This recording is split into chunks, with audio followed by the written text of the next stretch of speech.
In 1992, a satellite orbiting 700 kilometers above the Arabian Peninsula detected something beneath the sand. Not a single ruin, a network of roads converging from every direction toward one point in the empty quarter of Oman. The roads were invisible at ground level. From orbit, they were unmistakable.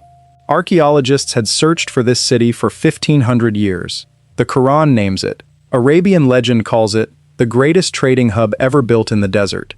And the reason no expedition had ever found it was not that the city was buried. The city had fallen, not to an army, not to drought. It dropped straight down into a limestone void that had been hollowing out beneath its foundations for centuries. In the span of a single collapse, a city of towers and caravan roads ceased to exist. The void measured more than 100 meters across, enough to swallow 3 city blocks, foundations and all, in seconds. Today I will show you 7 cities that vanished. Not gradually, not through centuries of neglect, but in the span of a night, a morning, or in one case 2 minutes. Each city surpasses the previous in the speed and completeness of its disappearance. Some have been found again, some are still being found, and the last city, the one the Quran calls the like of which has never been built in the land, collapsed in a way modern geologists are still measuring. Because the evidence says it did not happen gradually. Everything we have says it happened all at once. The island of Santorini rises from the Aegean in the shape of a broken ring. What looks like a volcanic caldera today was, roughly 3,600 years ago, a complete island. On its southern shore, under the town now called Akrotiri, stood a city of approximately 20,000 people. 2- and 3-story buildings, ceramic drainage pipes, running water routed through the walls. The inhabitants painted their interiors with images of boxing boys, swallows, antelopes, and deep-sea fishing boats. They traded with Egypt, with Cyprus, with the entire eastern Mediterranean. They were connected to the Minoan civilization, and by the tools available in 1600 BCE, what they had built should not have been possible. Then the volcano gave notice. Small earthquakes for weeks, possibly months, and then the fact that stops every researcher who studies this site. Decades of excavation at Akrotiri have produced almost no human remains. The city was preserved under 40 meters of pumice and ash, with food in storage jars, furniture arranged in rooms, fishing nets still hanging to dry. But the people were gone before the ash fell. 20,000 people left. In an organized, deliberate evacuation, before the main eruption. Not one body was recovered from the city. Not one. No mass grave exists on the Greek mainland, in Crete, or anywhere in the eastern Mediterranean that can be attributed to this population. No Minoan text records an evacuation of this scale. No tomb cluster has been identified as belonging to the refugees of Akrotiri. The city survived its own destruction in near-perfect condition. The population did not survive into the record. Wherever 20,000 people went the morning they left that island, not one of them came back to explain. If the people of Akrotiri had weeks of warning, the following city had none. If this kind of erasure holds you, subscribe. The cities that follow vanished faster. The Gulf of Corinth, Greece, winter of 373 BCE. The city of Helike stood on the southern shore, population between 3,000 and 5,000, with a famous sanctuary to Poseidon and enough influence to have planted colonies as far as the Black Sea. By every account, it was a stable and prosperous place. Then, 5 days before the earthquake struck, every animal in Helike left the city. Rats, snakes, beetles, weasels. The historian Diodorus Siculus recorded this in detail, writing that the animals poured out of the gates in a mass exodus while the citizens watched without understanding what it meant. The earthquake came at night. The sea came immediately after. A tsunami rolled across the shore and submerged the entire city to a depth of 2 meters. The coastline changed shape. Helike fell below sea level and did not rise. A Spartan naval squadron arrived the next morning. No survivors. From a population of 3,000 to 5,000. The ships could not approach the shore because the tops of the trees that had stood inside the city were snagging their hulls through the water. For 3 centuries after that night, sailors passing this stretch of coastline could see the bronze statue of Poseidon through 40 feet of ocean, arms raised, perfectly upright on its original base. Helike sat submerged and intact for more than 2,000 years. It was finally located in 2001, buried under river sediment on what is now dry land, the old coastline pushed inland by subsequent geological movement. Imagine being on one of those Spartan ships the morning after, looking down through the water at a city you could see but not reach. Every building still standing, every street still there, and no one in it. Wherever the people of Helike were the night the sea came in, none of them were found. The previous two cities were destroyed by events that left physical evidence. The next city left no evidence of destruction at all, and that is the problem. Cahokia, Illinois, 8 kilometers east of modern St. Louis. In the year 1100 AD, Cahokia was the largest city north of Mexico, with a population estimated at between 10,000 and 20,000 people, some projections reaching 30,000.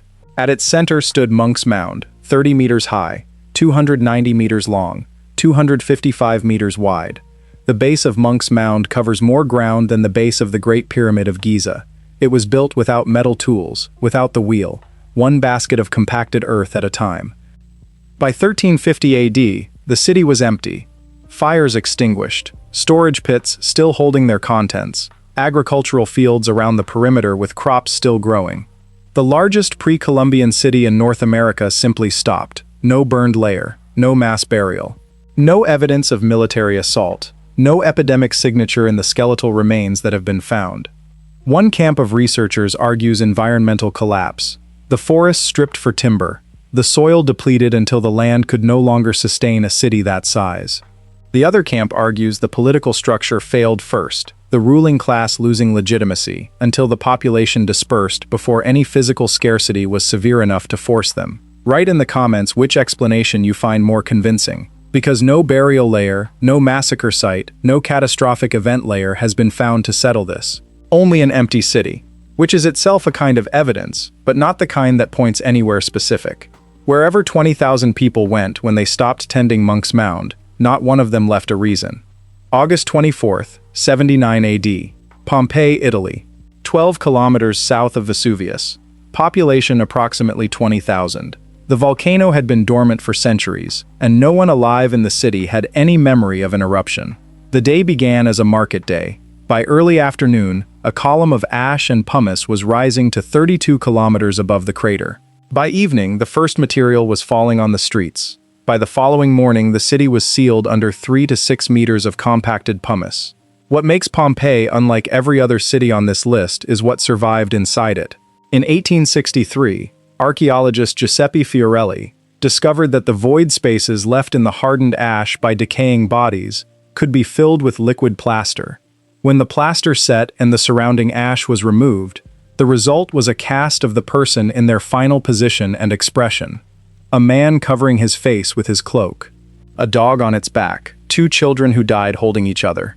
In 2021, excavators in the northern sector found the remains of 2 men lying side by side. The older, estimated mid-40s, wore fine wool. The younger, early 20s, showed compression marks on his vertebrae consistent with years of heavy labor. A master and a slave, in the exact position they were in when the surge reached them. The current director of the site, Gabriel Zuchtriegel, has confirmed that roughly a third of Pompeii remains unexcavated, 1,945 years after the eruption. They are still finding the people. But the deeper question is not about the dead, it is about the living. Before the city was sealed, most of the population escaped. Estimates place the survivors at somewhere between 9,000 and 18,000 people. The surviving records of the Roman Empire contain almost nothing about them. A city of 20,000, and the majority of those who fled simply vanished into the empire without a document, a gravesite, or a single account of what they had just survived. Wherever the survivors of Pompeii went that day, the city they left behind is still being excavated. Not one of them came back to record it. If Pompeii vanished in 25 hours, the next city took centuries to build and an interval no one has established to abandon. Mohenjo-daro, Pakistan. Indus Valley, roughly 200 kilometers from modern Karachi. Built around 2500 BCE. Population at its peak between 35,000 and 50,000. One of the first planned cities in human history. Streets on a near-perfect grid, oriented to cardinal directions. A sewage network that did not reappear in Europe until Rome. Private toilets with brick-lined drainage. A great bath of fired brick waterproofed with bitumen. Standardized weights and measures used across a trading network spanning 1,000 kilometers. In 200 years of excavation, no palace, no royal tomb, no depiction of a king or military commander anywhere in the site. Around 1900 BCE, the city was abandoned. In the uppermost archaeological layer, excavators found 44 skeletons, not buried, not arranged, scattered in the streets and rooms of the final occupation level, lying where they fell. Some show wound marks, some show none. Some were found close together, as though in ordinary proximity when something stopped them. No epidemic layer, no conquest deposit, no burned district, no foreign weapons in the debris. The Indus script has never been deciphered. In 2 centuries of scholarly effort, no one has read the writing system used by the people who built this city. Whatever the last residents of Mohenjo-daro knew about what was happening to them, they recorded it in a language that remains closed. Wherever the 50,000 people of Mohenjo-daro went, 44 of them did not make it out of the streets.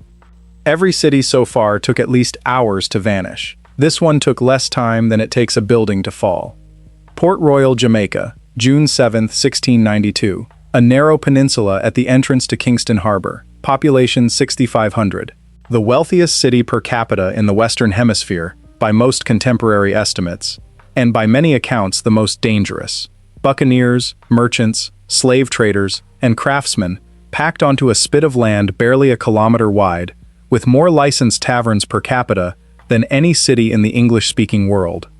At 11:43 a.m., a magnitude 7.5 earthquake struck. The shaking lasted under 2 minutes. The sand on which the city was built, saturated by the surrounding harbor, underwent liquefaction. For a period of seconds, it behaved like water. Buildings did not topple. They sank. 2/3 of the city slid into the harbor in a single continuous motion. Streets that had stood 3 stories above the waterline descended 15 to 20 meters into the bay. 2,000 people died in those 2 minutes. Another 3,000 in the days that followed.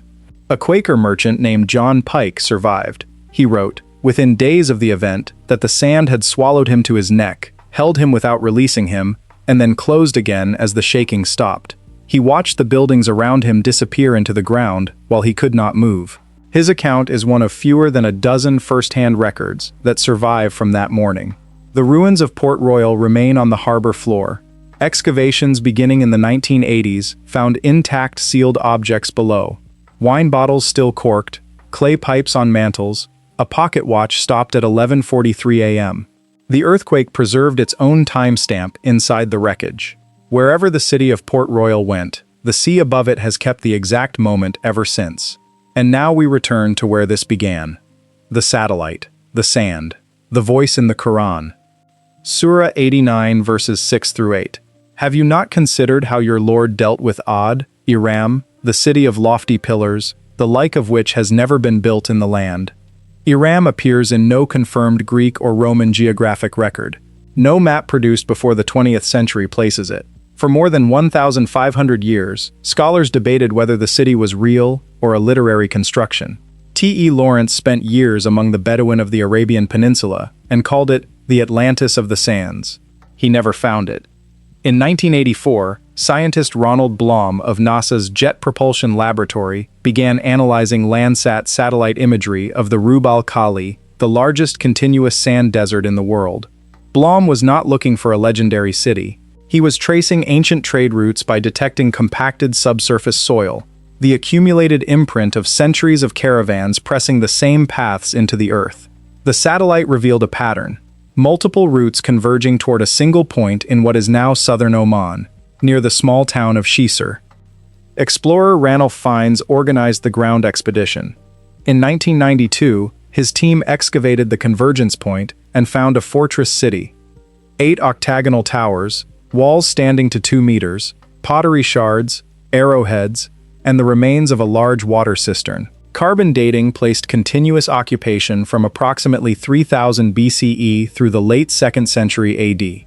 At its height, Ubar was the primary distribution point for Arabian frankincense, the most valuable traded substance in the ancient world, moved from this location to Rome, India, and Egypt. Then Blom's team measured the geometry of what remained. The central structure had collapsed into a void beneath it, a limestone cavern, hollowed out over centuries as the city drew water from the cistern above, had given way. The heart of the city dropped straight down. The collapse zone measured between 100 and 160 meters across, to a depth exceeding 20 meters below what had been street level. Ubar did not burn, it did not flood, no army reached its gates. The city fell into the earth it had been built on. Whether the collapse took seconds or minutes, the geological record cannot distinguish between the two. What it cannot support is a gradual failure. The evidence points to one moment. For 1500 years, every scholar who read the Quran's description of Iram assumed the city had been erased by a divine act. The actual mechanism was quieter and more ordinary. The ground simply ran out of ground. Wherever the people of Ubar were the morning the earth fell inward, they left no account. 7 cities, a population that evacuated before the ash fell and was never recovered. A coastal city that sank in a single night, its statue visible through the water for 3 centuries. An abandoned metropolis where the crops were still growing when the last residents left. A city where the dead are still being found 1,945 years later, while the survivors disappeared into history without a record. 50,000 people, and a civilization whose writing no one can read, with 44 skeletons in the final streets. A peninsula that went under in 2 minutes with a watch still running on the harbor floor. A desert fortress that the Quran named and the earth consumed before any modern map could place it.